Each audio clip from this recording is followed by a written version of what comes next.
Hop, et à vous de jouer. Ah, mais on attend d'abord que tu présentes Paris Good Fashion. Ah oui, d'accord, c'est à mon tour ce matin. Je te rappelle. D'accord. Donc, enchantée tout le monde. Merci beaucoup d'être présent ce matin avec nous. J'espère que je ne vais pas avoir de problématiques de travaux au-dessus de chez moi avec une perceuse, mais très rapidement. Donc, Paris Good Fashion, association loi 1901, euh, destinée à accélérer la transition énergétique. Et nous organisons effectivement, nous essayons en tout cas de contribuer à partager de l'information, toutes les bonnes pratiques et de travailler ensemble pour avancer et accélérer cette transition. Et je crois qu'il y a vraiment des travaux. Donc, je vais passer très rapidement la parole sur un sujet qui me paraît fondamental, qui est la sobriété numérique. Je t'en prie, Sylvie ou Clémence, à vous de jouer. Merci Isabelle, merci à tous d'être là aujourd'hui. D'un point de vue pratique, donc nous allons avoir un débat et vous pourrez au fur et à mesure poser vos questions dans le chat. Vos questions seront régulièrement regardées par Clémence Grisel qui interviendra à tout moment pour reporter vos questions. Donc, merci à nos intervenants qui ne sont pas encore tous là, semble-t-il. Tout d'abord, Bettina Laville. Bonjour. Bettina est conseillère d'État, docteur en lettres, a fait l'ENA et Sciences Po. Elle est fondatrice et présidente du comité 21 et vice-présidente de la plateforme RSE dont on reparlera tout à l'heure. Elle a été conseillère pour l'environnement et le développement durable de 2 premiers ministres et d'un président de la République, François Mitterrand, et a été entre autres responsable de la préparation des conférences de Rio, de Kyoto et de Johannesburg. En gros, Bettina a été présente sur les grandes conférences internationales liées à l'environnement et au développement durable depuis très longtemps. Nous avons aussi le plaisir d'avoir Emmanuel Laroche de l'Institut du numérique responsable, qui est directeur de la communication et de l'événementiel de l'Institut du numérique responsable, mais aussi responsable Green IT chez Airbus. Vous œuvrez à la numérisation responsable et durable, entre autres de Airbus, et avec comme objectif la convergence entre numérisation et transition écologique et énergétique. Et nous attendons tirer le book de Green Spector. Je vous le présente quand même. Il a fondé donc Green Spector en 2010. Thierry est à la fois auteur et conférencier et joue un rôle de pionnier dans le secteur des technologies de l'information. C'est un contributeur majeur en France à ces sujets et Green Spector aide les entreprises à réduire, en particulier par le codage, leurs logiciels, leurs applications, leurs sites Internet. Et nous allons commencer tout de suite par la première question. Donc, et un petit rappel, hein, le gouvernement a publié l'automne dernier sa feuille de route pour faire converger transition numérique et écologique. Le Sénat a adopté le 12 janvier la proposition de loi visant à réduire l'empreinte environnementale du numérique. Et rien que l'année dernière, il y a eu plus de 10 rapports sur cette question de l'empreinte environnementale et du numérique. Et donc, à chacun d'entre vous, je poserai cette première question qui est pourquoi ce sujet est-il devenu important? Quelle est l'ampleur du problème? Gardant toujours en mémoire le fait qu'ici on parle de la mode qui est énormément productrice d'images et qui publie un très grand nombre de données, de photos, de vidéos, etc. Bettina, si tu veux commencer. Bonjour à tous. Alors effectivement, nous avons vu une abondance de rapports descendre sur nos têtes fragiles depuis à peu près 2 ans. Et c'est une vraie prise de conscience parce que même les personnes les plus engagées dans l'écologie en ce qui concerne la consommation énergétique et donc par conséquent ses conséquences sur l'effet de serre avec toute l'utilisation du numérique, mais finalement, ce n'était pas, comment dirais-je, prioritaire. J'en veux par exemple le fait que toutes les stratégies de lutte contre l'effet de serre ne parlent pas en fait de ce type de problème, sauf depuis 2 ans, qu'elles soient d'ailleurs françaises ou internationales. Alors, en fait, on a eu une double prise de conscience. La première prise de conscience, ça a été le fait que mécaniquement, tous les efforts que l'on fait, que l'on doit faire, étant donné les engagements que les pays ont pris par rapport à l'accord de Paris, peuvent être annulés par la croissance du numérique. Et pire, si j'ose dire, les nouvelles technologies, ce qu'on appelle l'éco-innovation, qui utilise évidemment beaucoup le numérique et l'intelligence artificielle, peuvent avoir des effets extrêmement bénéfiques sur, par exemple, la régulation d'utilisation d'énergie, sur les usages très importants en matière énergétique, en matière de transport, etc.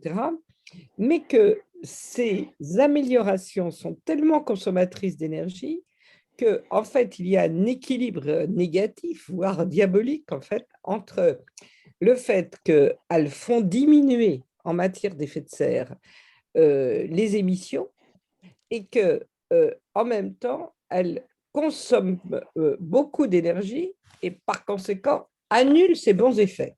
Et donc, en fait, il n'y a qu'une seule solution, c'est ce qu'on appelle la sobriété énergétique. Alors, il y a eu toutes sortes de rapports, effectivement, tu viens de le dire. Il y a eu un rapport, moi je trouve que c'est vraiment un des meilleurs, je dirais pourquoi j'ai eu l'occasion dans la plateforme RSE de lire tous ces rapports.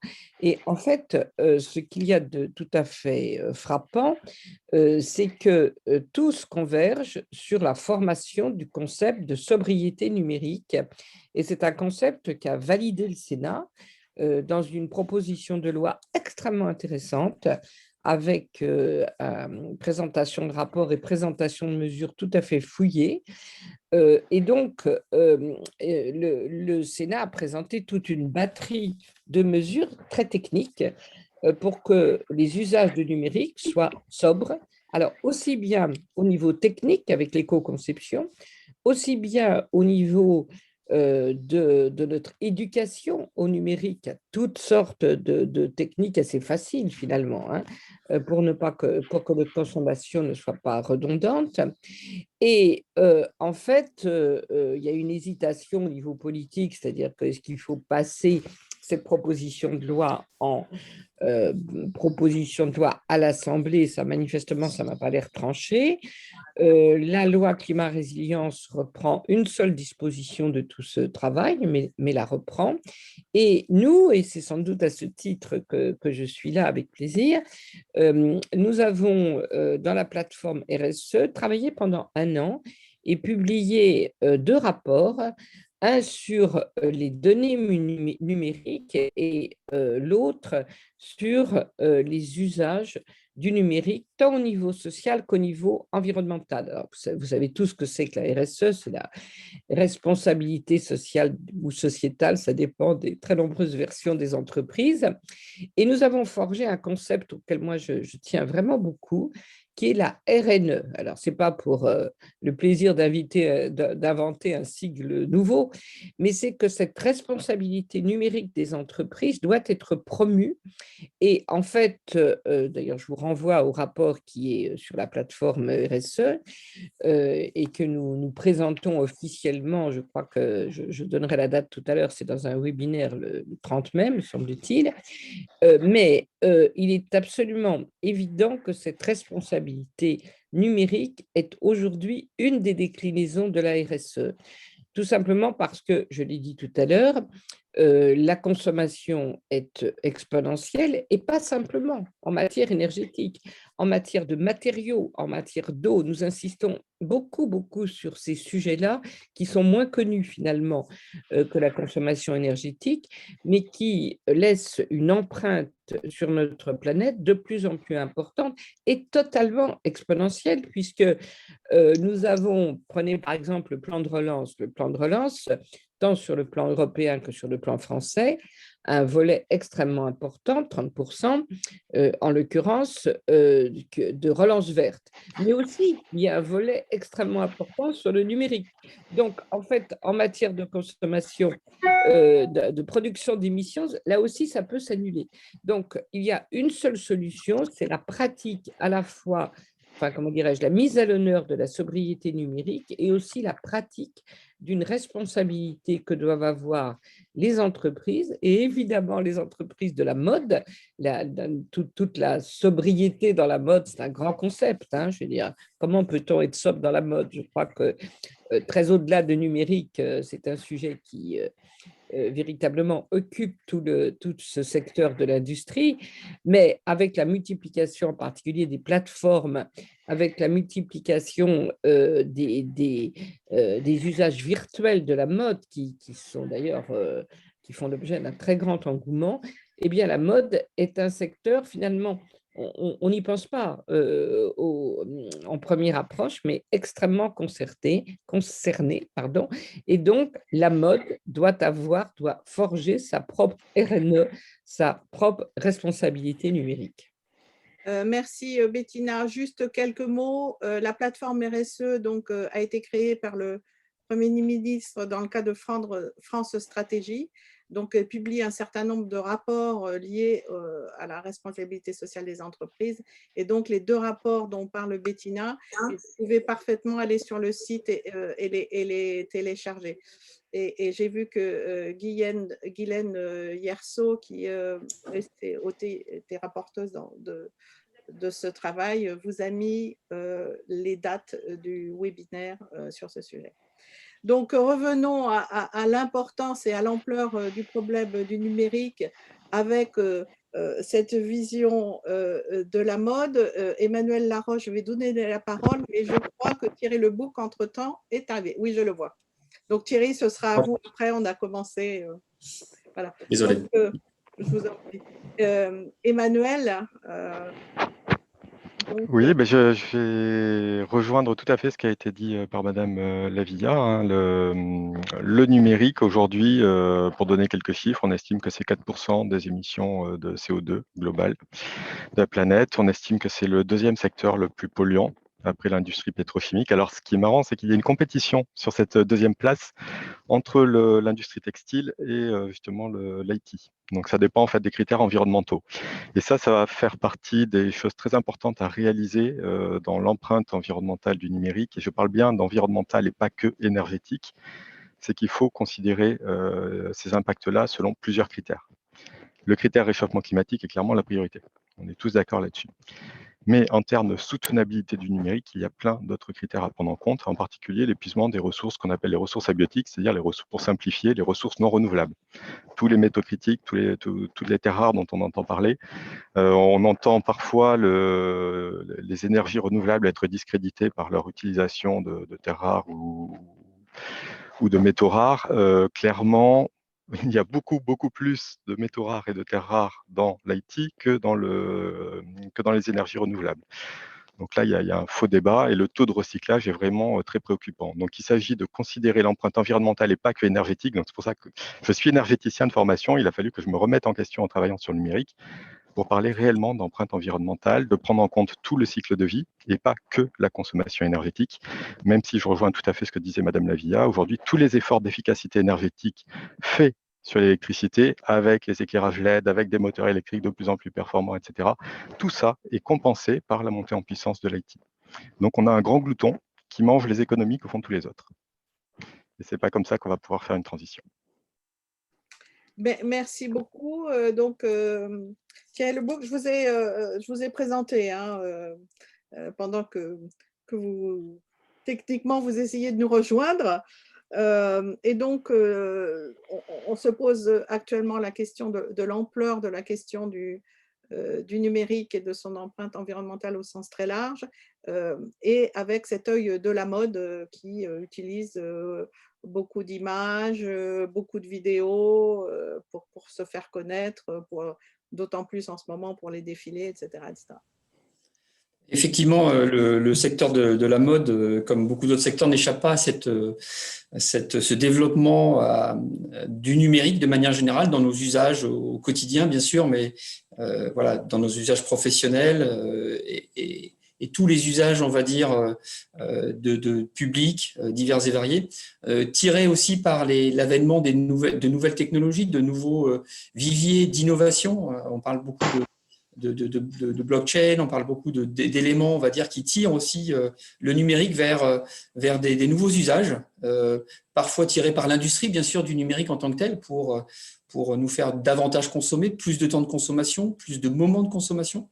Et donc, effectivement, tout ça a un impact in fine, à la fois sur la partie matérielle, à la fois sur ce qui consomme. Et donc, tout ça a un impact. Et n'a aucun secteur aujourd'hui qui est dans une transition à la fois écologique mais également digitale n'échappe à ce sujet en fait d'invasion, de suravènement du numérique. Merci. Autour de la table, vous avez beaucoup d'entreprises, hein, que ce soit des entreprises de mode, mais plein d'autres entreprises. Quels seraient les conseils que vous pourriez leur donner pour que l'ensemble des collaborateurs et pas simplement le service IT, je parle en particulier justement des stratèges de la communication, etc., se sentent impliqués par ce sujet de la sobriété numérique? Est-ce que vous avez déjà vu des pratiques, des techniques, des outils qui permettent d'embarquer tout le monde dans le bateau? Je ne sais pas lequel veut commencer. Peut-être Thierry? Oui, je vais commencer. En fait, effectivement, vous avez bien raison, Sylvie, de nous dire qu'il faut embarquer tout le monde dans le bateau. Le sujet on va dire, de la sobriété, et qu'on pourrait traduire par des moyens d'éco-conception des services numériques, n'est pas un sujet technocentré. Il doit faire participer à la fois tous ceux, bien sûr, qui sont dans la chaîne de fabrication, hein, techniques, architectes, développeurs, mais aussi tous ceux qui doivent représenter le besoin, le contenu, le design, tout ce qui va finalement permettre aussi de mettre en forme tous ces services numériques. Et ne serait-ce qu'à la base de dire que si on fait une fonctionnalité qui n'est pas utile, qui ne sera pas utilisée, eh bien, on a déjà creusé un impact qui n'a pas lieu d'être. Et donc, d'une certaine manière, il faut vraiment mettre autour de cette chaîne de fabrication l'ensemble des métiers, l'ensemble je dirais des personnes qui contribuent à ce service numérique. La meilleure façon d'y remédier, bien sûr, c'est d'avoir des bonnes pratiques, bien entendu. C'est important que tous ceux qui participent à ce projet aient en tête que développer du numérique de manière sobre réclame quelques règles, mais ces règles, elles évoluent rapidement, les technologies évoluent rapidement, les navigateurs, les OS, il y a plein de choses derrière sous-jacents qui évoluent rapidement, donc c'est pas toujours facile d'établir des règles, technologiques ou non technologiques. Et puis, c'est pour ça qu'effectivement, mesurer, et c'est un petit peu d'ailleurs le positionnement de Green Spector, hein, c'est de mesurer la consommation des ressources finalement tout au long du cycle de vie du produit, en fabrication, mais aussi quand on est en période d'usage, puisque effectivement, en période d'usage, il peut y avoir des contenus qui viennent se rajouter, il peut y avoir des briques qui évoluent. Donc, on voit bien que le numérique, en fait, c'est quelque chose, si on veut mettre tout le monde autour de la table, on ne doit pas uniquement avoir un regard technique sur ce périmètre, mais bien avoir un regard avec des indicateurs qui vont permettre de mesurer cet impact et donc de pouvoir décider, est-ce que c'est du surfonctionnel ? Est-ce que c'est du surcontenu? Est-ce que c'est du surtechnique, on va dire? On a mis en place des briques qui sont un peu trop consommatrices ou on les a mal assemblées. Donc, effectivement, on a besoin d'avoir tout le monde autour, finalement, du sujet pour pouvoir agir concrètement. Merci. Emmanuel Laroche? Oui, alors par rapport à ce qui a été dit par Madame Lavilla et par Monsieur Lebouc. La ville. La ville. J'adorerais La la ville, pardon, villa. excusez-moi. Veuillez m'excuser. Non, non, mais c'est ça, comment dirais-je, menti, vous voyez, mais c'est la ville, tout simplement. D'accord, pardon. Veuillez m'excuser. Donc, ouais, par rapport à ce qui a été dit, vraiment, je rejoindrai le fait qu'effectivement, il est quand même utile que le numérique responsable s'inscrive dans une démarche RSE plus large au niveau de l'entreprise, parce que ça lui donne une certaine visibilité, une crédibilité, et puis peut-être bêtement des ressources aussi. Mais il est très, très important de faire le lien avec la technicité. On est sur un sujet qui est un sujet complexe. Les compétences qui sont nécessaires pour travailler sur le numérique responsable, ça demande vraiment de bonnes compétences d'informaticiens.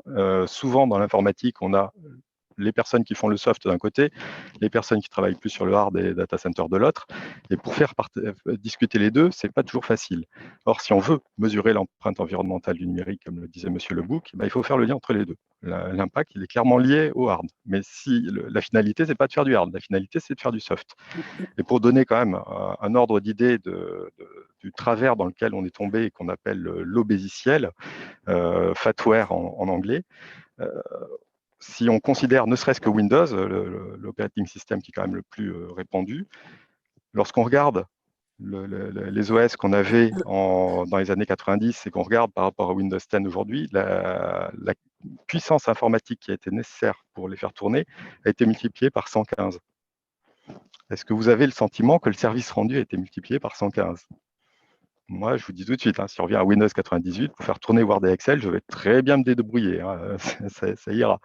Donc, en fait, on est tombé dans un travers qui est qu'on a toute la puissance informatique nécessaire. Alors, même si la loi de Moore qui dit que toute la puissance informatique double tous les 18 mois, elle commence à montrer ses limites aussi, parce qu'on arrive aux limites de la physique sur les composants électroniques. Même si cette règle-là n'est pas respectée, on est encore avec une opulence de puissance informatique qui fait qu'on peut coder avec les pieds.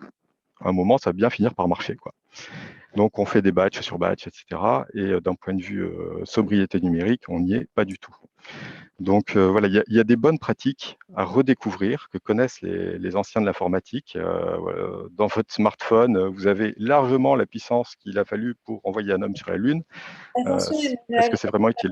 Pardon, Emmanuel, c'est Isabelle à l'appareil. Je me permets d'intervenir parce que vous Oui, parlez à des gens qui ne sont pas forcément des gens de l'IT, pas forcément des gens qui sont sur le codage, etc. Donc vraiment, et la quête de tous, c'est de pouvoir s'approprier. Faut-il, oui ou non, est-ce que c'est possible d'appliquer un secteur de la mode, qui est le secteur de l'image, de la production d'images, de défilés, de plus en plus de digitalisation du commerce, etc. Est-ce qu'on peut se l'approprier? Mais si on rentre trop dans la technique, vous allez nous perdre. Donc, je me permets d'intervenir pour dire d'accord. ça. Hein. Donc, clairement, la mesure est indispensable et savoir si vous allez pouvoir ou pas le faire, de toute façon, vous n'aurez pas le choix. La convergence de la transition écologique et de la transition numérique, elle est inévitable. C'est juste une question de temps. Donc aujourd'hui, les stratégies de la mode, les stratégies commerciales, de marketing, etc., s'appuient beaucoup sur ces vecteurs-là. Si la stratégie s'appuie sur sur un état qui n'est pas durable, votre stratégie ne sera pas durable. Donc j'ai envie de dire, c'est juste une question de temps de savoir à quel horizon vous vous projetez. Merci. Bettina, vous avez fait un certain nombre d'auditions. Dans ces auditions, est-ce que tu as vu des outils, des pratiques, des moyens qui pourraient être utiles aux gens qui participent Oui, à bien ce sûr. webinaire dans leur vie à l'intérieur de l'entreprise? Bien sûr. Alors, effectivement, je crois que le dialogue à l'instant qui s'est opéré est très intéressant parce que il n'y a aucun doute pour avoir un numérique sobre, il y a, comment dirais-je, des interventions à faire au niveau de la formation même, en fait, de l'outil numérique, qui est une affaire de spécialistes, dont je ne suis pas à titre personnel, mais qui existe. Et je crois que même si c'est difficilement abordable pour des néophytes, il faut quand même mesurer ce que monsieur disait, à l'instant, c'est-à-dire l'importance de cela. À part ça, il y a effectivement des pratiques. Il y a par exemple des parutions, des guides de bonnes pratiques que fait l'Institut du numérique responsable. Et nous, on prône d'ailleurs que les entreprises publient ces bonnes pratiques et les diffusent à l'intérieur des canaux de l'entreprise. Alors, en fait, on a fait effectivement quelques propositions. Je vais en citer quelques-unes. D'abord, pour l'entreprise, on s'est dit qu'il fallait s'accorder avec les normes internationales. Il y a une norme qui s'appelle ISO 14064, 064 en l'occurrence, qui intègre, qui est en fait, je veux dire, une norme bilan gaz à effet de serre et éco-conception, qui intègre le numérique. Il faut le dire parce que c'est pour l'instant pratiquement la seule. Et donc, en fait, nous recommandons beaucoup de ce bilan. Deuxièmement, je crois qu'il faut aujourd'hui que les entreprises, et surtout les très grandes entreprises, il y a quand même aujourd'hui des entreprises de la mode qui sont à l'intérieur de très grands groupes, et ces très grands groupes sont assujettis à des obligations en matière de reporting RSE à travers le texte français issu de la directive européenne, texte français de 2017. Et vous savez que la Commission européenne vient de publier il y a exactement 15 jours son projet de directive nouvelle qui va être d'abord très sévérisé, d'une part, d'autre part qui va interroger quelque chose de nouveau, c'est le modèle d'affaires, et dans ce modèle d'affaires va être interrogée la manière dont on utilise le numérique, et d'autre part, les obligations, les contraintes, en l'occurrence, vont passer. Pour l'instant, elles touchent 11 000 entreprises en France. Aujourd'hui, elles vont peu à peu toucher l'ensemble des entreprises, des grandes entreprises, des entreprises cotées et même des PME cotées. Donc, on va arriver à 50 000 entreprises. Donc, c'est un enjeu tout à fait important. Là-dedans, au niveau de la RSE, il va évidemment, il faut adopter des méthodes de quantification systématique des analyses d'impact et encore une fois, des analyses d'impact multifacteurs. Et j'appuie ce qui vient d'être dit, c'est-à-dire que pas simplement en matière d'énergie, mais en matière environnementale dans son spectre le plus large. Il y a aussi toutes sortes, comment dirais-je, de bons gestes en fait, hein. Pas simplement les critères d'éco-conditionnalité, évidemment la réduction du nombre d'objets connectés, là aussi tout ce qui est une espèce de sobriété dans l'accès aux services en ligne, etc. Est-ce qu'on a besoin de consulter 10 fois par jour le même service? Avouons qu'on le fait un petit peu tous, hein, je veux dire, et donc ça me paraît tout à fait important. Il y a aussi des lois qui existent déjà, par exemple, je voudrais citer la loi AGEC de l'économie circulaire, les articles 16 et 27, par exemple, concernent le soutien aux filières de réemploi, de reconditionnement, de réparation. Et donc, il y a aussi des politiques à faire au niveau des entreprises pour recycler les vieux appareils, réparer, réemployer les équipements électriques et électroniques et surtout utiliser le décret qui va paraître d'ailleurs sur l'obsolescence logicielle, et ça c'est tout à fait important. Cette notion d'obsolescence logicielle doit également être traitée dans l'entreprise.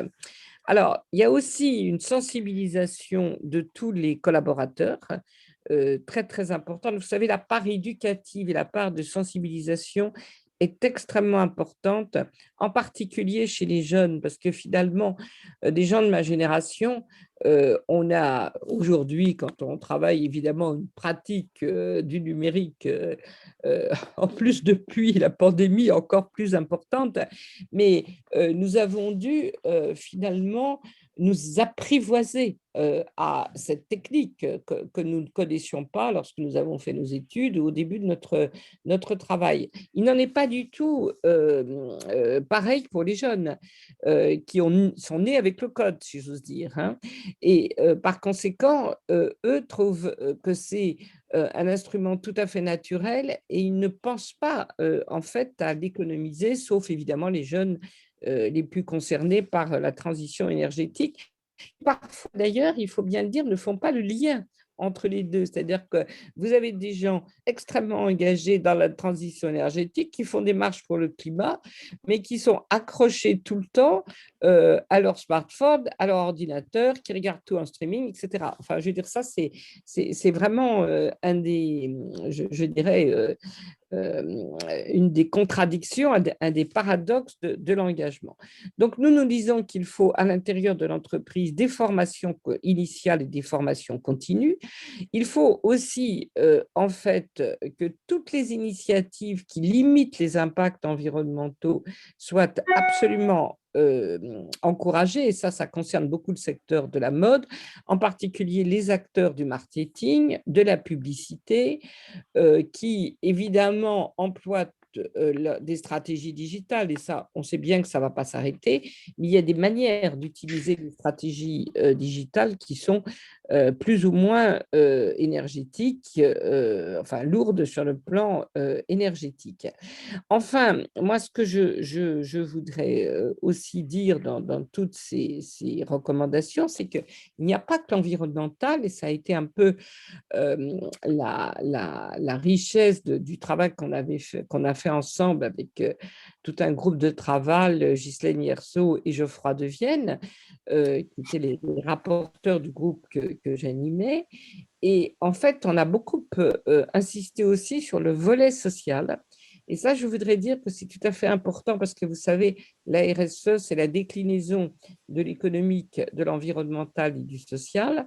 Et on voit bien, par exemple, dans le télétravail, toutes les pratiques qui sont à la fois peut-être plus économes en transport, pour ceux qui ont un niveau de vie assez élevé, assez confortable, si bien que beaucoup de gens n'ont pas du tout envie d'y renoncer, et d'autres, au contraire, qui sont, comment dirais-je, pour qui c'est finalement une nouvelle aliénation, pour employer les mots historiques du travail. Et ça, nous avons aussi toutes sortes de recommandations. Finalement, dans le numérique, c'est comme dans la mode, hein. Vous avez les créateurs et puis vous avez ce qu'on appelait dans le temps les arpettes, et c'est exactement la même chose. Oui, j'ai découvert effectivement, je n'avais jamais réalisé ça, les petites mains, entre guillemets, nécessaires pour la blockchain. Et Voilà. c'est des métiers d'épouvante, hein, c'est des métiers Oui, c'est ça. Il y a un esclavage numérique. absolument, Et absolument. c'est pour ça que nous avons beaucoup insisté sur le volet social. Et je dois dire que là, nous avons été un peu les seuls parce que autant il y a une multiplicité de rapports sur l'environnement et le numérique, autant il y a assez peu de choses sur, comment dirais-je, les conséquences sociales. Et même à l'intérieur des conséquences sociales, en fait, on pense tout de suite au télétravail. Et nous avons développé la notion de bien-être numérique qui fait un peu pendant à la sobriété numérique. Et là, il n'y a pas que le télétravail, il y a les usages du numérique dans l'entreprise. Merci. Donc, on a bien compris, il faut faire durer le matériel, il faut former initialement et en continu tout le monde à l'intérieur de l'entreprise. Il faut donner des outils, en particulier aux gens du marketing, de la communication, pour être le plus sobre possible. Et Thierry Lebouc, vous avez dit qu'il faut mesurer. Alors, certes, il y a Green Spector, mais comment une entreprise fait pour mesurer d'une manière concrète? Ouais, la mesure, elle doit effectivement pouvoir ensuite projeter les impacts environnementaux, parce que c'est bien ça. La première étape comme on l'a dit précédemment, c'est on doit savoir où sont les impacts parce qu'il y a des endroits où les impacts sont plus importants dans une chaîne. Je vais prendre l'exemple d'une vidéo en streaming d'un éditeur, d'un producteur, pardon. Cette vidéo, elle va être diffusée et en fait, quand on regarde la chaîne d'impact globalement, cet impact, il est plutôt côté utilisateur. C'est-à-dire que les data centers sont là, le réseau est là, mais quand on regarde toute la chaîne, une grosse partie de l'impact se situe côté utilisateur. La façon dont il va regarder ce contenu, la façon dont comment il y accède, avec quel type de réseau, quel type d'écran, etc., quelle luminosité même, on peut imaginer effectivement plein de choses. Et donc, quand on n'a pas en tête tous ces éléments de mesure sous-jacents pour ensuite projeter ces informations sur des indicateurs environnementaux qui sont très normalisés, eh bien, on perd finalement le sens de savoir où sont les points sensibles. Et c'est très, très important. Hein, c'est pour ça que la mesure est très importante. On peut rester sur des basiques en disant le matériel a tel impact, le réseau a tel impact. En fait, il y a un moment donné, il faut mesurer ce qui se passe dans les réseaux, ce qui se passe dans les tuyaux, bien sûr, des réseaux, quelles données passent. Il faut mesurer aussi, bien sûr, ce qui se passe côté utilisateur quand je joue, par exemple, un film ou une vidéo. Il faut regarder ce qui se passe, bien sûr, côté data center. Il faut mesurer. Et à partir de là, on est capable ensuite à la fois de savoir quantifier ces impacts environnementaux, mais aussi de savoir comment on peut agir et comment on peut mettre toutes les parties prenantes autour de la table.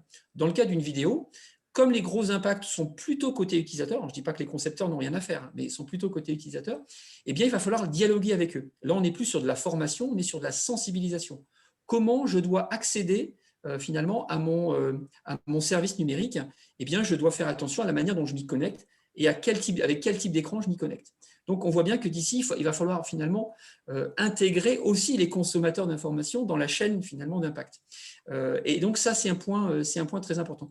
Mais aussi, ce qu'on voit de plus en plus, hein, notamment à travers l'industrie de l'entertainment, c'est ce qu'on appelle les dark patterns. C'est de dire, je continue finalement à vouloir faire consommer mes utilisateurs. J'enchaîne finalement sur l'épisode suivant. Je facilite finalement la surconsommation finalement de ce numérique. Et donc là, on voit bien que comme la grosse partie de l'impact est du côté utilisateur, je dirais que favoriser cette dépense à tout crin du numérique en disant il faut absolument continuer à lui en donner, eh bien ça, c'est un dark pattern et c'est ça qu'il faut aussi condamner. C'est là où les concepteurs des programmes, des contenus ont un rôle à jouer. Il faut trouver effectivement aussi un moyen de ne pas utiliser ces dark patterns pour éviter aussi de faire surconsommer là où on a un maximum d'impact.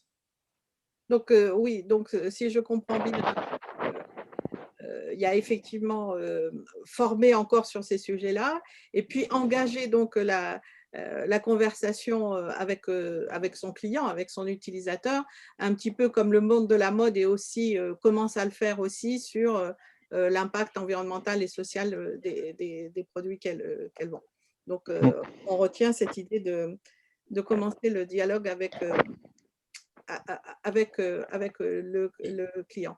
Et il faut bien mesurer l'énergie. Effectivement, l'énergie n'est pas une métrique environnementale, mais c'est une métrique qu'on a beaucoup plus de facilité derrière à projeter, notamment sur tous les flux. Donc, si on ne mesure pas l'énergie, on peut l'estimer, ce qui n'est pas facile. Ce n'est pas facile d'estimer cette énergie, donc la mesurer est un peu clé pour avoir une meilleure projection, bien sûr, des impacts environnementaux qui sont sous-jacents.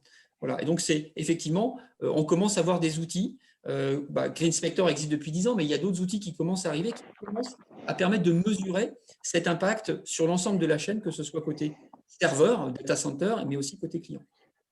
On va faire une petite pause pour prendre les questions parce que je vois qu'il y en a, y compris des très, très précises. Oui, en effet. Donc, il y en a une, on va rebondir d'ailleurs sur celle-ci, qui est quel est l'impact de l'ERP choisi pour gérer la supply chain, bon de commande, fiches produits, logistique, outils d'encaissement, etc. etc. Et donc ça, c'est très concret et précis. Et du coup, en profiter pour l'élargir un petit peu plus à je vais avoir à choisir un fournisseur. Quels sont les critères que je vais rajouter dans les questions que je vais poser à ce fournisseur pour permettre d'évaluer aussi sa prise en compte du sujet du numérique sobre. Je vois Emmanuel qui fait oui, donc Oui, je peux prendre la question. Alors, la première question sur l'effet de l'ERP, c'est une question qui est vraiment très, très spécifique. On ne pourra pas y répondre aujourd'hui, je vous le dis tout de suite. Il faudrait faire une vraie analyse cycle de vie, faire des comparaisons avec les différents systèmes de ERP existants. Ce qu'il serait possible de faire, c'est de demander aux fournisseurs de ERP que vous utilisez actuellement que lui vous dise quelle est l'estimation de l'impact environnemental qu'il pense avoir en cycle de vie, idéalement en multicritères, mais au moins en CO2 et en consommation énergétique. Bon, quand je dis CO2, c'est vraiment en cycle de vie, consommation énergétique, c'est vraiment le strict minimum. Par rapport à la gestion de cette supply chain, c'est d'ailleurs un des points critiques. Quand M. Lebouc parle de mesurer l'empreinte globale, aujourd'hui, les grandes entreprises recourent massivement au cloud. Donc, on a tendance à réduire la consommation de nos data centers, voire à les fermer, les data centers qu'on a en propre, et à tout transférer chez les GAFAM ou chez OVH, chez d'autres. Donc, si la réglementation n'impose pas dans le reporting extra-financier, donc ce qu'on appelle le reporting RSE, si on n'impose pas de prendre en compte la totalité de la supply chain de l'entreprise, aussi bien amont qu'aval, la totalité de la chaîne de valeur, en fait, il y a un transfert de pollution qui est très, très facile à faire. Donc, pour prévenir ce transfert de pollution, la réponse elle a été apportée, c'est qu'il faut aller avoir des exigences vis-à-vis de ses fournisseurs. Donc, il y a des questions à poser. Déjà, quand on souscrit un contrat chez un cloud provider, lui dire est-ce que vous allez me communiquer l'empreinte au moins CO2 des services que vous allez me rendre. Aujourd'hui, parmi les cloud providers, peu fournissent cette prestation-là et peu la fournissent de manière transparente et satisfaisante. Pour le réseau, quand on a le cloud, les data centers sont loin, souvent en Irlande, voire en Islande, on emprunte le réseau. Le réseau a forcément son empreinte environnementale. Il faut fabriquer les équipements, il faut tirer de la fibre, tirer des câbles, etc. Il faut aussi avoir des répéteurs d'informations. Donc, tout un système qui se met en place qui a une empreinte. Aujourd'hui, c'est très difficile d'avoir les informations pour quantifier ça, simplement parce que quand on les demande, on n'a pas les réponses. Donc, moi, ce que je vous encourage, c'est dès que vous allez lancer un appel d'offres sur le numérique, demandez à ce que sur tous les appels d'offres, il y ait ce critère de dire nous vous demandons quelle est l'empreinte en cycle de vie et au moins sur les émissions de gaz à effet de serre des services que vous allez nous rendre. Ça, c'est vraiment dans le cahier des charges de base, c'est le simple. Après, il y a tous les critères sociétaux à prendre en compte. Ce que disait Madame Laville est très important. On a tendance à reporter les impacts environnementaux comme les impacts sociétaux très en amont au moment de l'extraction des ressources pour fabriquer les équipements, ou très en aval, avec 70% de trafic sur les déchets électroniques que nous générons aujourd'hui. 60% en France, et c'est un chiffre qui a été confirmé par notre ministre de l'Environnement le 7 octobre dernier. 70% à l'échelle européenne, et ce sont des chiffres qui sont faciles à vérifier. Interpol travaille sur ce trafic international, estime que c'est aussi lucratif que le trafic de drogue. Et je vous invite à aller voir des documentaires comme Welcome to the Dub qui montrent les conditions de recyclage, entre guillemets, dans les décharges à ciel ouvert du Ghana, de Nigeria ou d'Inde, avec des enfants qui travaillent dans des conditions juste abominables, qui ont des espérances de vie qui n'excéderont jamais 30 ans. Donc, oui, il y a vraiment un esclavage moderne autour de ça. On peut parler en chaîne amont des usines de Foxconn en Chine, où autour des usines, on a au premier étage des filets anti-suicides, parce que les conditions de travail sont telles que les gens sautent par la fenêtre. Donc ça, c'est les gens qui fabriquent nos smartphones. Quand il y a un tel impact sociétal et environnemental pour fabriquer un smartphone, on peut au moins le faire durer et ne pas le changer tous les 2 ans, ce qui est en moyenne le cas en France. Donc, il y a vraiment des bonnes pratiques sur l'utilisateur final, comme on disait. Et après, en termes d'empreinte, si vous téléchargez une vidéo via le Wi-Fi et le réseau filaire ADSL ou fibre, l'empreinte environnementale sera 20 fois moindre que si vous téléchargez en 4G. Et ce n'est pas la 5G qui va améliorer. Donc, l'utilisateur final est important. Oui. Merci. Donc, on note bien de poser ces questions aux fournisseurs potentiels. Donc, empreinte CO2, ACV et conditions sociales. Et j'imagine que le simple fait qu'ils puissent vous répondre tout de suite ou pas est déjà une indication de la manière dont il prend en compte les sujets. On a aussi une question sur la blockchain qui est en train de se développer énormément, en particulier aussi dans le monde de la mode. Même chose, quelles sont vos recommandations à ce sujet-là? Je ne suis pas spécialiste du sujet, mais j'ai cru comprendre qu'il y avait plusieurs manières de faire la blockchain avec des conséquences à la fois sociales et environnementales qui vont être extrêmement différentes. Là aussi, quelles sont vos recommandations sur la blockchain?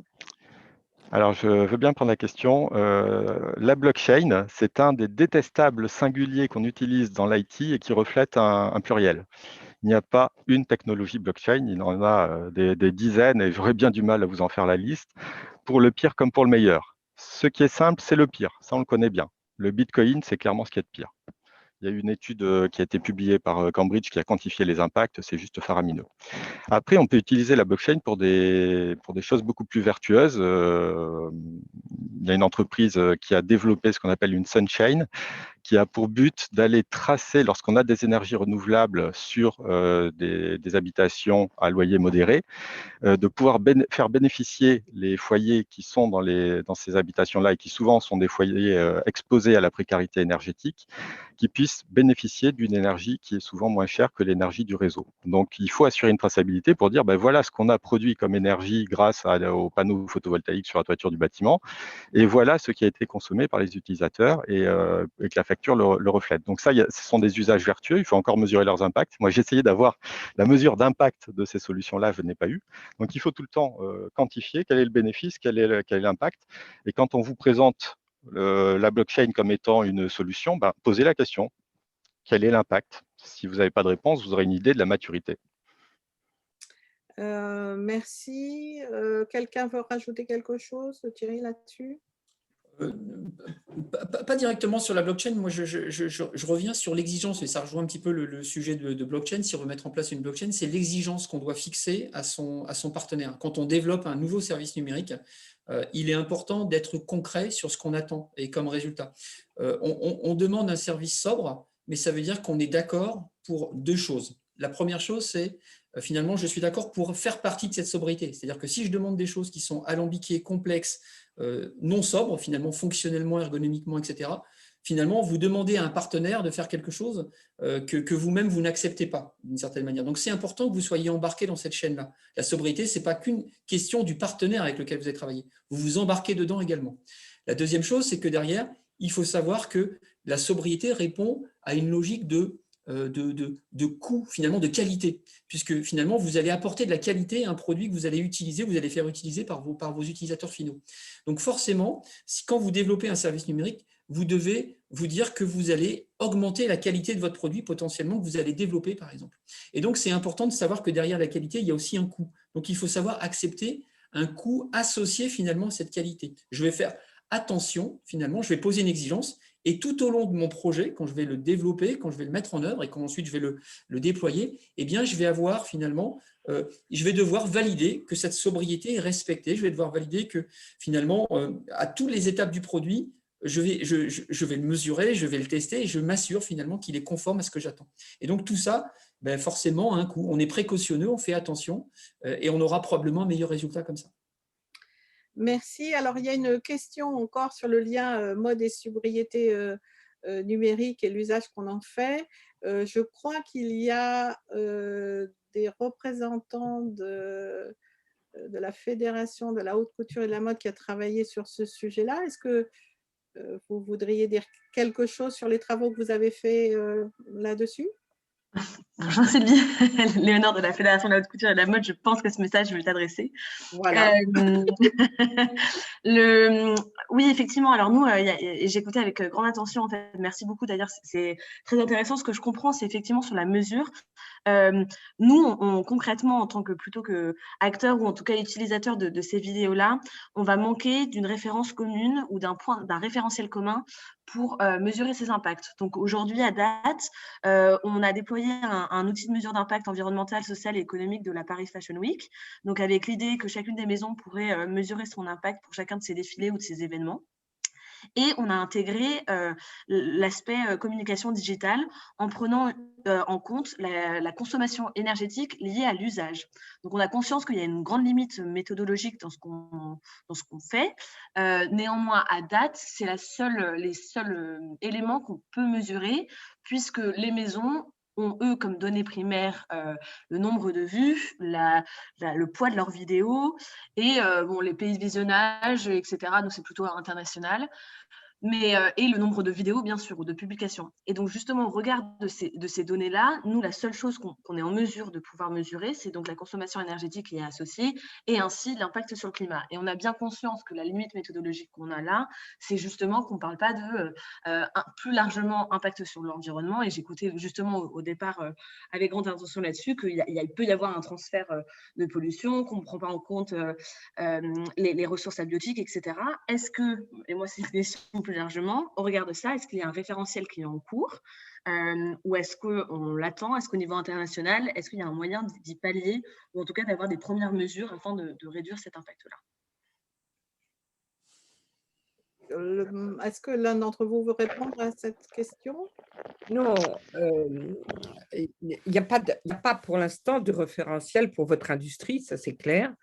De toute façon, comment vous dire, il y a deux manières d'avoir des référentiels.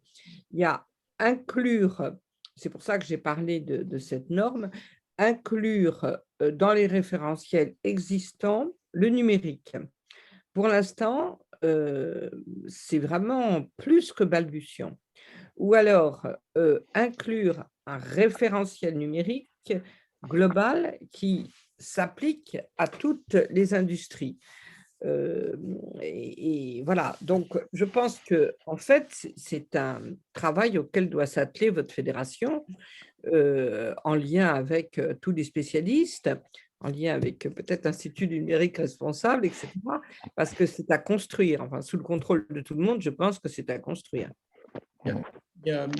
Pour compléter, il y a un groupe de travail qui se met en place parce qu'aujourd'hui, avant de projeter tous ces impacts sur des méthodologies qui sont effectivement normées, on a besoin de savoir comment on mesure les métriques qui sont sous-jacentes, on va dire, et qui vont permettre de projeter. Donc, l'énergie, la consommation de données, enfin, un certain nombre de paramètres, on va dire, qui sont liés on va dire, à ces impacts de flux ou intermédiaires avant de projeter les impacts environnementaux. Et forcément, tout ce travail-là, il n'est pas normé aujourd'hui. On ne sait pas comment on mesure, quels indicateurs, quel seuil aussi on se fixe pour dire qu'on est du bon côté ou pas de la sobriété, donc d'avoir des repères. Et en fait, toute cette partie-là, elle n'existe pas aujourd'hui. Donc, clairement, et c'est là où aussi on est un peu en défaut de manière opérationnelle pour pouvoir juger d'un travail et ensuite d'un niveau de qualité de projection des impacts. Et donc, l'AFNOR va lancer un groupe de travail. Alors, il est très franco-français pour l'instant, hein, il part de France.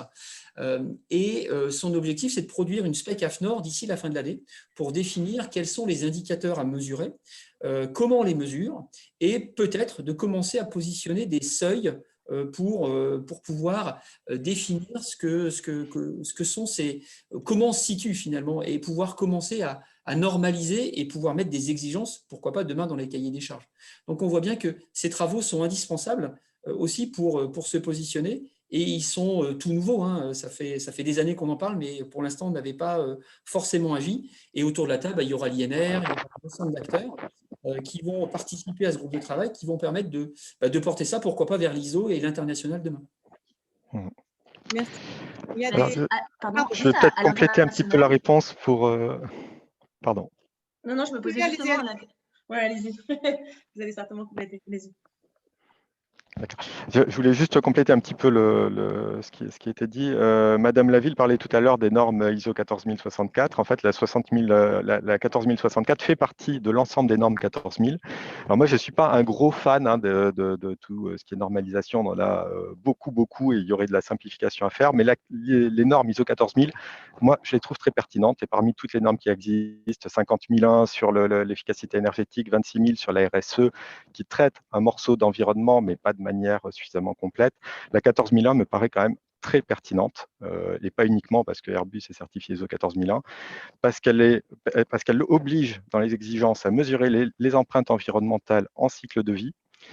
Donc, elle prévient les transferts de pollution, parce qu'elle norme la manière de faire les analyses cycle de vie. Donc, il y a la partie ISO 14044 qui définit, par exemple, qu'il faut des revues critiques par un tiers indépendant.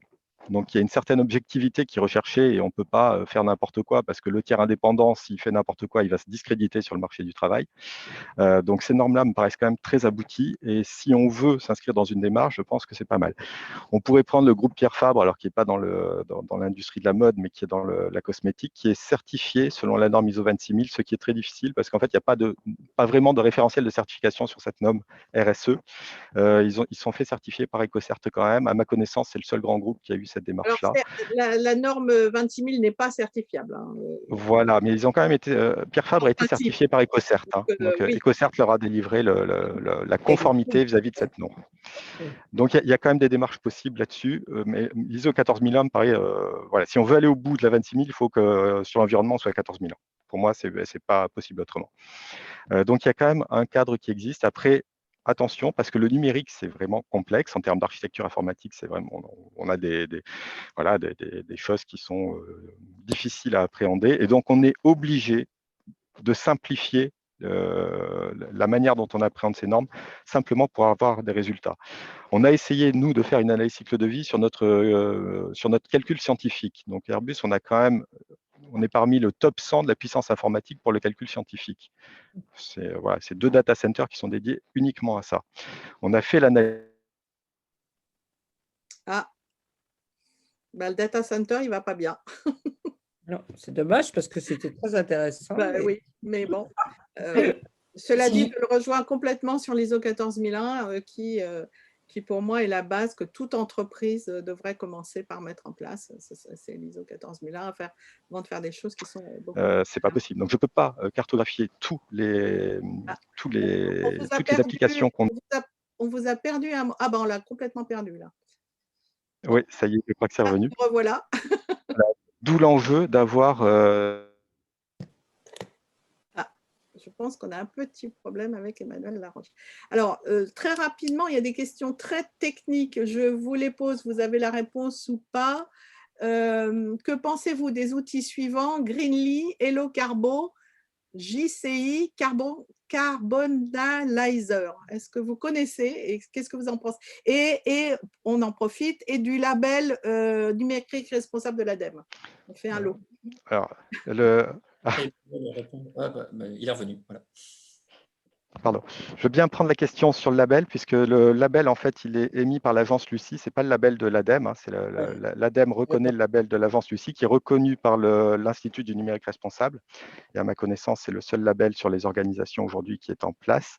Moi, j'en pense le plus grand bien. Et j'adorerais pouvoir inscrire mon organisation dans cette démarche-là.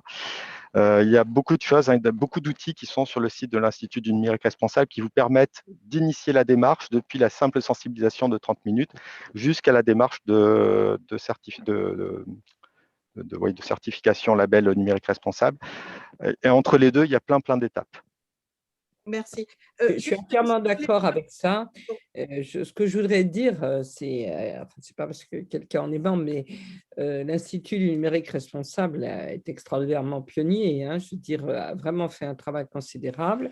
Le label est très sérieux. La preuve d'ailleurs, c'est qu'il a été effectivement béni par l'ADEME. Et ce que je voudrais dire, c'est que les travaux que j'ai mis d'ailleurs dans le chat de l'Institut numérique responsable sont, à part évidemment notre propre rapport, les meilleurs, et que le rapport dont on a beaucoup parlé, du Shift, finalement est une sorte, je dirais pas de copie, mais enfin reprend ce qu'avait écrit auparavant l'Institut numérique responsable.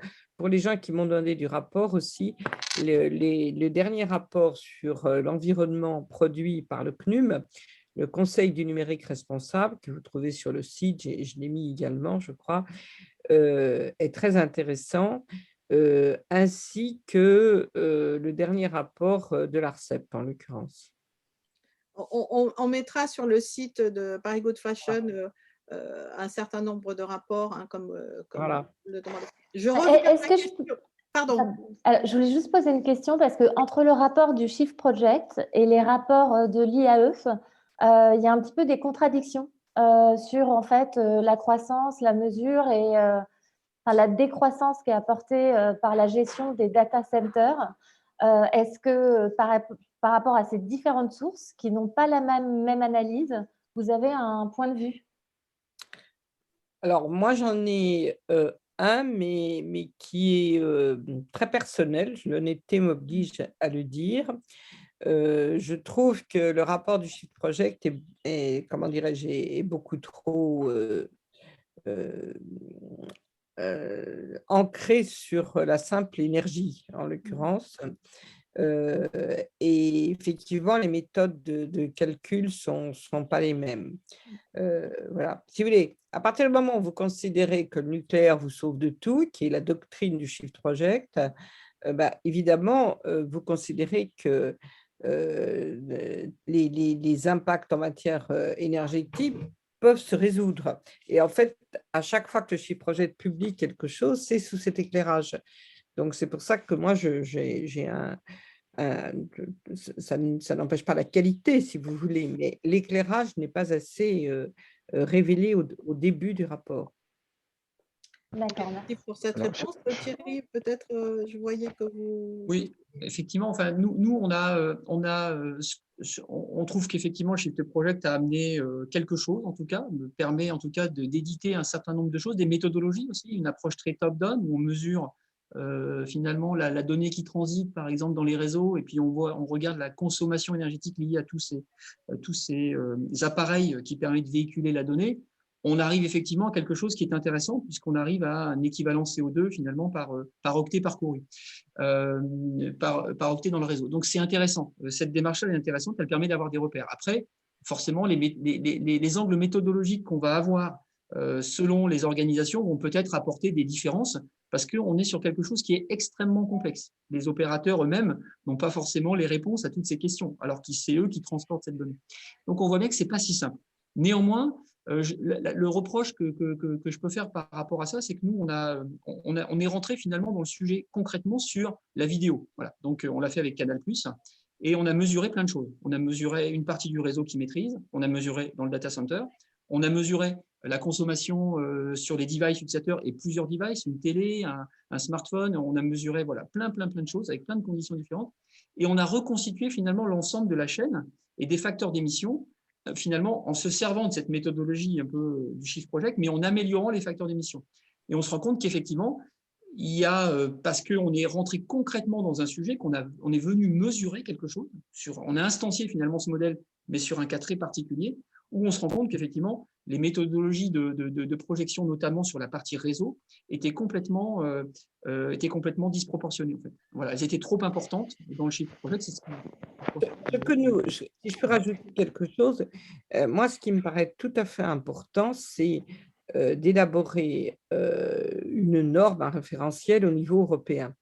Et en fait, cette notion de RNE que je vous ai expliquée au début, de responsabilité numérique des entreprises, on veut la porter au niveau européen parce que, en fait, comme je le disais, il y a deux politiques très fortes en ce moment au niveau européen. Il y a la politique de souveraineté numérique qui est portée par Thierry Breton et il y a la politique de transition écologique qui est portée par le vice-président de la Commission et la présidente. Alors, elles sont évidemment ces deux politiques fortes et ces deux politiques en matière géopolitique où l'Europe doit s'affirmer. En même temps, elles peuvent, on vient de le voir depuis le début de notre séminaire, des aspects contradictoires. C'est pour ça que moi, je voudrais vraiment que soit ajouté à la nouvelle directive portant sur l'extra-financier cette notion de sobriété énergétique qui n'existe absolument pas auparavant. Et on va tout faire pour écrire à la Commission et surtout pour influencer les parlementaires européens, puisque maintenant qu'elle a été présentée, elle va être votée par un Conseil des ministres, ce projet de directive, et après, ça va être balancé sur les parlementaires. Et on va essayer de faire une action pour que les parlementaires, justement, intègrent dans finalement les contraintes qui sont demandées aux entreprises, en tout cas les plus grandes, ça, je fais référence à ce que je disais tout à l'heure, l'idée du calcul des dépenses, des dépenses énergétiques ou environnementales qui sont incluses par le numérique et la nécessité donc de les mesurer et en tout cas de faire du reporting là-dessus, puisque pour l'instant, on a regardé, vous savez, on a regardé dans le rapport une trentaine de rapports des grandes entreprises cotées, des plus grandes entreprises, et ce n'est absolument pas identifié. La dépense numérique n'est absolument pas identifiée en matière de CO2 en particulier. Merci Bettina. Léonard, je vous ai coupé la parole tout à l'heure. Oui, pardon, c'était simplement, ma surprise, c'était qu'il n'y ait pas de standards internationaux, en fait. On parlait beaucoup de ce qu'on fait en France. Et ma surprise, c'était, oui, au niveau international, est-ce qu'il y a d'autres, peut-être on pourrait se rapporter à d'autres référentiels sur ceci. Donc, c'est pour ça que je voulais un commentaire là-dessus.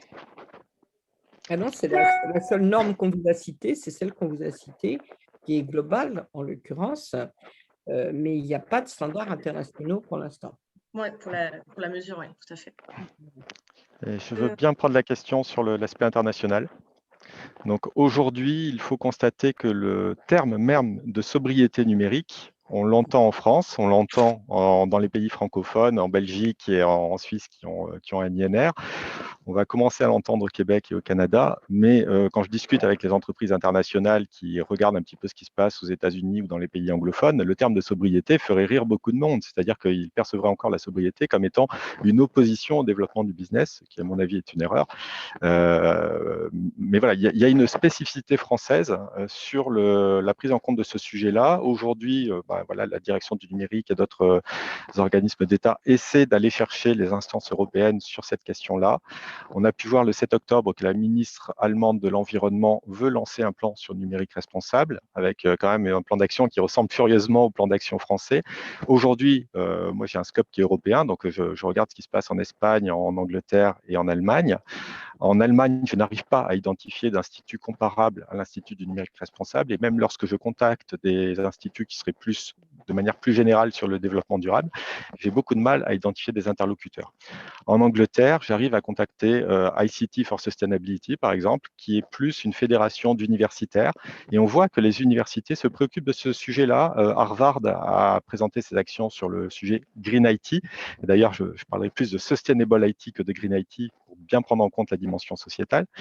Donc, Harvard travaille dessus, le MIT travaille dessus, Stanford travaille aussi dessus, mais on ne voit pas le passage à l'acte au sein des entreprises.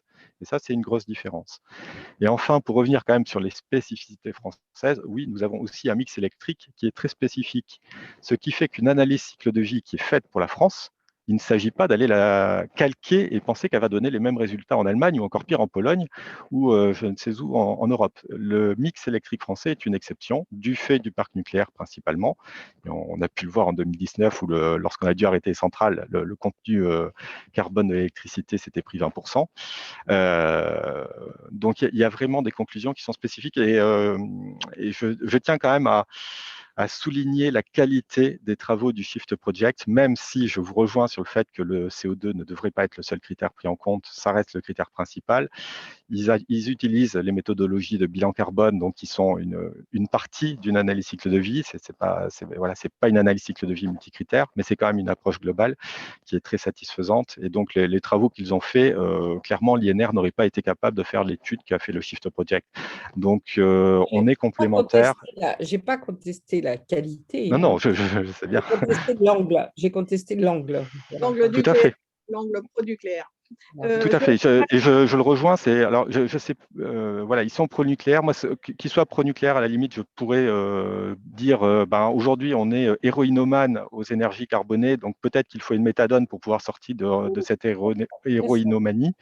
Mais ce qui m'ennuie plus, c'est quand on est anti-énergie renouvelable et qu'on fait un amalgame dans les énergies renouvelables, parce que clairement, il y a la place pour les énergies renouvelables. Et voilà, je suis entièrement d'accord avec vous. C'est pas du tout, je veux dire, en plus, je ne suis pas du tout anti-nucléaire, du tout, mais je suis profondément pour le mix énergétique et à partir du moment où tous les rapports sur plein d'autres sujets du chiffre partent du fait que de toute façon, comment dirais-je, utiliser les énergies renouvelables, ça ne sert à rien, ça coûte cher et finalement, ça empêche la rapidité de la décarbonation, là, c'est un angle que moi, je ne peux pas accepter.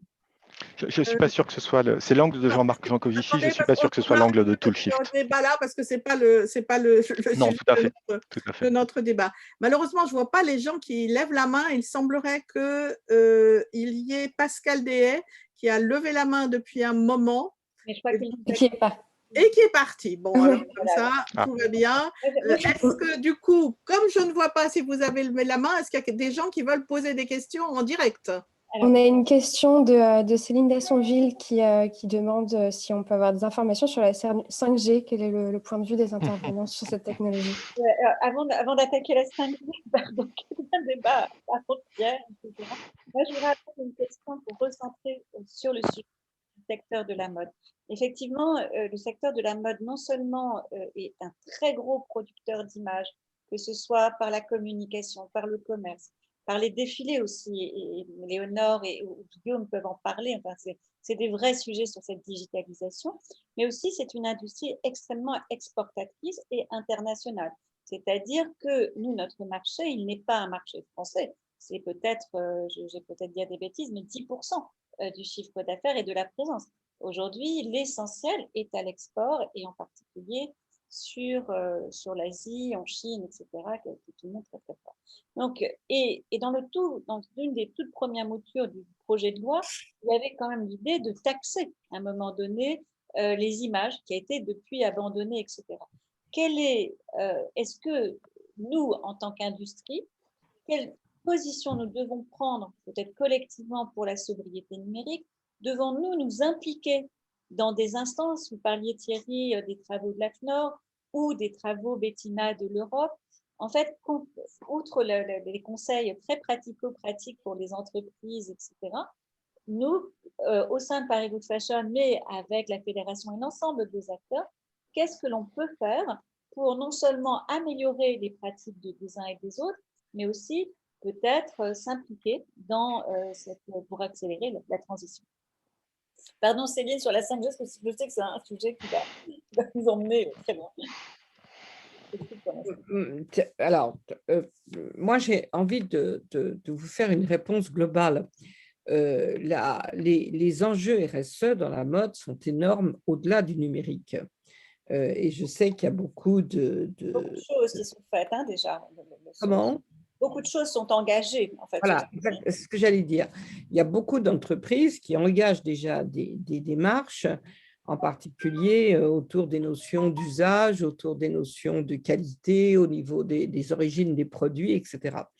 Et je pense que, en fait, la première chose à faire, c'est de bien faire comprendre au public et aux acteurs de ces entreprises que la sobriété numérique, employant ce vocable, fait partie de ces politiques. Autrement dit, ce n'est pas une politique à côté, ce n'est pas une politique en plus, ça c'est vraiment très très important. C'est une politique inclusive de toute votre RSE et de toute la construction de la RSE. Donc ça me paraîtrait vraiment être la première chose. Deuxièmement, ensuite, ce n'est pas très différent d'une autre industrie en ce qui concerne les usages des mails, les usages alors un peu, si, pour les recours aux images, oui.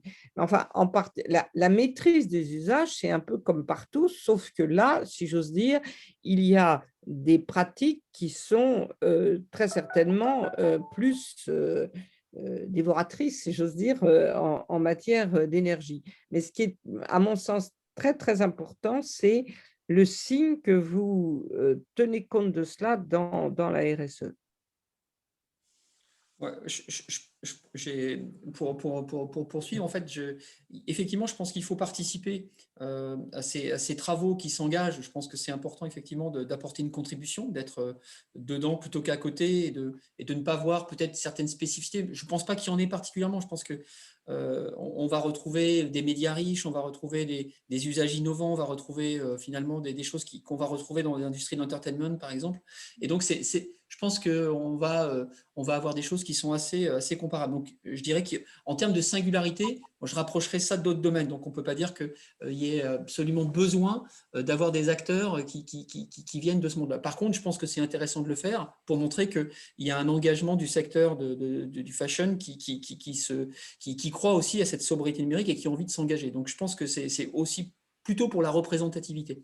Maintenant, après, concrètement, j'aurais tendance à dire que vous pouvez développer quelque chose qui fait qu'on se donne un code de conduite d'une certaine manière dans la mode pour le digital. Par contre, il faut que ce code de conduite il soit robuste, qu'il parte de méthodologies, on va dire, j'allais dire scientifiques, en tout cas on a parlé de démarches un peu normalisées, et qui vont permettre finalement de normer, pourquoi pas de labelliser hein, cet engagement de la mode et de montrer que finalement sur le digital, ben vous souhaitez avoir vous avez fait attention finalement au contenu riche que vous utilisez, la vidéo qui ne se lance pas automatiquement ou qui ne se précharge pas automatiquement, enfin un certain nombre de choses qui font que derrière vous engagez une charte de bonne conduite et pourquoi pas derrière de le mesurer en disant ben, en plus on se mesure régulièrement sur les événements, sur des sites, sur des applications mobiles, enfin un certain nombre de services numériques qui montrent que finalement il y a aussi des tendances de fond qui font que la mode se prend en main finalement d'une certaine manière sur le digital.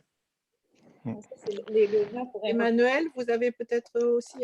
oui, je partagerai une expérience. Hein, c'est qu'au sein de l'INR, les secteurs économiques, le secteur économique le plus représenté, ce sont les banques et les assurances. Donc, il y a quand même, ça n'est pas forcément que par pure philanthropie, c'est peut-être aussi qu'ils estiment que ça permet d'asseoir une stratégie et d'avoir une certaine rentabilité à terme. En tout cas, c'est leur métier, donc je pense qu'ils ont fait l'analyse. Par ailleurs, pour les industries, on voit aujourd'hui qu'il y a assez peu d'industries qui sont membres de l'INR et c'est une opportunité. Clairement, Airbus, lorsqu'on a eu un audit ISO 14001 en novembre, les conclusions de l'auditeur, c'était oui, vous êtes pionnier de la démarche pour l'industrie aéronautique. J'ai envie de dire, c'est normal. Le devoir d'exemplarité dont parlait Madame Laville pour les grandes entreprises, c'est normal qu'Airbus soit pionnier sur ce sujet-là pour l'industrie aéronautique, vu qu'on est fer de lance. Donc maintenant, il s'agit d'aller influencer toute la chaîne de fournisseurs pour faire la même chose dans cette chaîne et on y travaille. Donc il y a une opportunité pour le secteur du textile, pour les entreprises du textile, de se distinguer des autres en disant nous, on prend en compte ça. Bien entendu, cette démarche-là ne doit pas être la seule, elle doit aller travailler aussi sur l'impact des produits qui sont fabriqués, l'avion dans le cadre d'Airbus, et ça reste la priorité, mais de montrer qu'il y a aussi la prise en compte de ce secteur-là parce qu'il est significatif et parce qu'à partir du moment où il est clé pour la stratégie dans les années à venir, il faut pouvoir l'éclairer aussi avec les enjeux environnementaux, parce que clairement pour la décennie qui vient, les enjeux environnementaux, ils vont peser, non seulement par les risques induits par l'industrie, et par les risques auxquels on est exposé. Et ça, les actionnaires, je vous garantis qu'ils en sont conscients. On en est parfaitement. Juste une dernière question, mais qui rebouclera. Est-ce que Bettina, Emmanuel, Thierry, vous seriez d'accord peut-être pour que justement, si on montait un groupe de travail ou une série de travaux, je ne sais pas, en fait, pour définir un peu un livre blanc ou des bonnes conduites, etc., en lien, je pense, avec Léonore qui est encore là et Guillaume aussi, parce qu'il y a beaucoup de choses qui sont déjà faites au niveau de la fédération. Ça peut être intéressant, peut-être qu'on puisse donner une suite à ce webinaire d'une manière très concrète pour avancer. Donc, est-ce que vous seriez d'accord et Léonore, Léonore et Guillaume, qu'est-ce que vous en pensez ? Je prends la parole tout de suite, pardon. Merci beaucoup Isabelle, merci à tous pour ces échanges d'une très grande qualité. Bien entendu, on est tout à fait partant, comme Léonore a expliqué notre démarche et là où nous en sommes. Plusieurs questions se posent à nous. C'est aussi bien de joindre nos forces pour en tout cas tenter d'apporter collectivement une réponse sur cette problématique du numérique. En tout cas, on sera ravis de participer à tout groupe de travail ou toute initiative en cours. Voilà, comptez sur nous en tout cas. Merci. Merci Guillaume. Alors, moi, je ne me prétends pas du tout une spécialiste. Si vous voulez, j'ai abordé ce sujet dans le cadre de la plateforme RSE et évidemment, dont je fais partie dans le cadre du comité 21. Donc, participer à une réflexion, je suis tout à fait ouverte et avec grand plaisir, mais comment dirais-je, vous donner des outils tout à fait concrets. Alors, pour ça, il faudrait que je mette dans le coup le comité 21, très certainement d'autres organisations et je peux me retourner vers la plateforme là-dessus. Donc, oui, à la place où je suis, oui, virgule, avec plaisir, virgule, à la place où je suis. Merci, Bettina. Avec plaisir, en tout cas, hein, sur apporter des recommandations, peut-être même des outillages, ne serait-ce que pour sensibiliser le secteur, mais aussi passer à l'action, de se dire, tiens, je peux mesurer mon service numérique. Et c'est des sujets qui sont en train de voir le jour, par exemple, dans le domaine de la santé, où ils veulent que l'écosystème de la santé, sur des sites web, mobiles, des services numériques, donc publics ou privés, puisse être comparé sur une plateforme pour pouvoir finalement créer un petit peu une émulation, l'envie de pouvoir finalement se dire qu'on peut progresser en tout cas, et peut-être il peut y avoir aussi des outils qui peuvent aider déjà à se positionner, à se mesurer, puis à donner envie aux gens de s'améliorer tout simplement. Ouais. Donc c'est avec plaisir. Et moi, je mentionnerai quand même tous les groupes de travail existants déjà aujourd'hui. Donc, je ne pense pas qu'il soit nécessaire de faire un groupe de travail spécifique au secteur de la mode pour l'IT, parce que quand même, les préoccupations, ce sont les préoccupations de l'IT. Après, les appliquer au secteur de la mode, bon, vous saurez le faire. Hein, si j'ai su le faire sur l'aéronautique, je ne vois pas pourquoi vous ne sauriez pas le faire. Surtout que nous, on est quand même très, très spécifique aussi, hein, je vous l'assure. Donc, les groupes de travail existants, on a mentionné le Shift Project, on a mentionné l'Institut du numérique responsable. Sur le site, vous allez voir les sujets sur lesquels on travaille. Pour les grandes entreprises, il y a aussi le SIGREF, et l'INR contribue aussi au SIGREF. Attention à la multiplication des chapelles. Ça, c'est vraiment un mal français. D'accord. Et c'est un mal qui nous a joué des tours par le passé. On a été pionnier dans l'efficacité énergétique, on a été pionnier dans le solaire. On a perdu cet aspect pionnier sur tous les sujets environnementaux, tous. Donc, essayons de ne pas faire la même chose sur le numérique avec toutes ces chapelles et ces guerres de coq où les experts sont d'accord sur 80 à 95% du problème et passent leur temps à s'étriper sur 5% de divergence. Non, absolument. Dans le nucléaire. Merci beaucoup. Avant de passer à la conclusion, est-ce qu'il y a encore une question rentrée de l'un ou de l'autre? Allez-y, prenez la parole. Là, je vois qu'on a encore une recommandation, effectivement, de mutualiser les travaux en commentaire.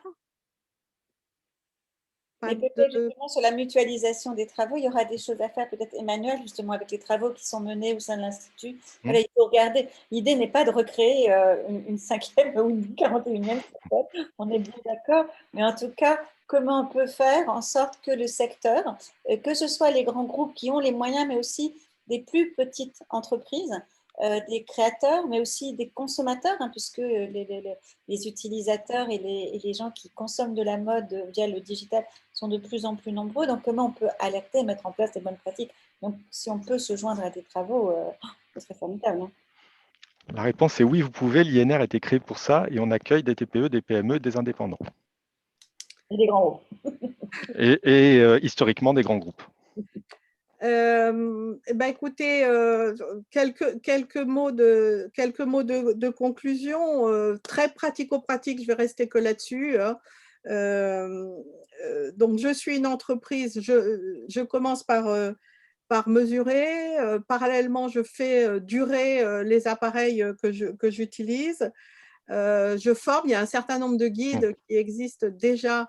Donc, je vais m'appuyer sur ces guides pour former tout le monde et pas seulement les gens de l'IT ou du digital. Je mets en place des outils pour ma stratégie et on suit les conseils de Bettina. Je rajoute le sujet de la responsabilité numérique à mon grand sujet général de la responsabilité sociale et environnementale.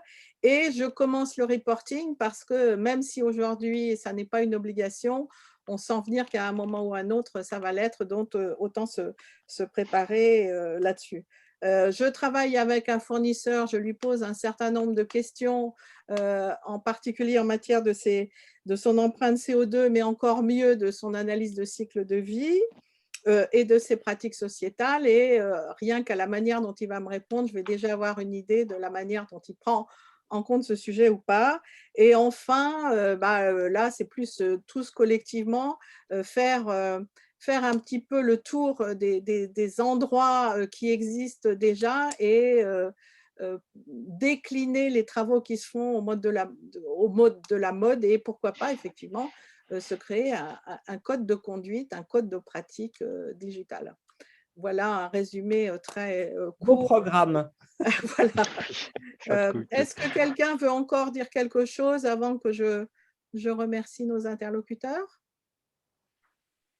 Eh bien, écoutez, merci. C'était absolument riche, touffu. Merci encore beaucoup à chacun d'entre vous. Donc, le webinaire va être sur le site, n'est-ce pas, Isabelle? Le site, les réseaux, etc. Oui, on va transmettre à tout le monde.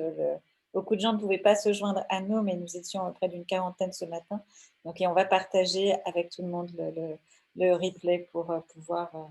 Donc, encore une fois, merci à Bettina, merci à Emmanuel et merci à Thierry. Et à vous tous, très bonne journée et à bientôt pour notre prochain webinaire. Et merci Clémence et Sylvie pour l'organisation. Et merci Clémence absolument pour la préparation de ce webinaire. Merci à tous. Merci à vous. Merci. Et espérons que le replay sera effacé dans quelques mois ou années. Ah oui, c'est vrai, dans cette logique. Il viendra caduc, je pense, de toute façon, au bout d'un moment. Voilà, il y a des chances. Merci beaucoup. Au revoir. Merci, au revoir. Merci, au revoir.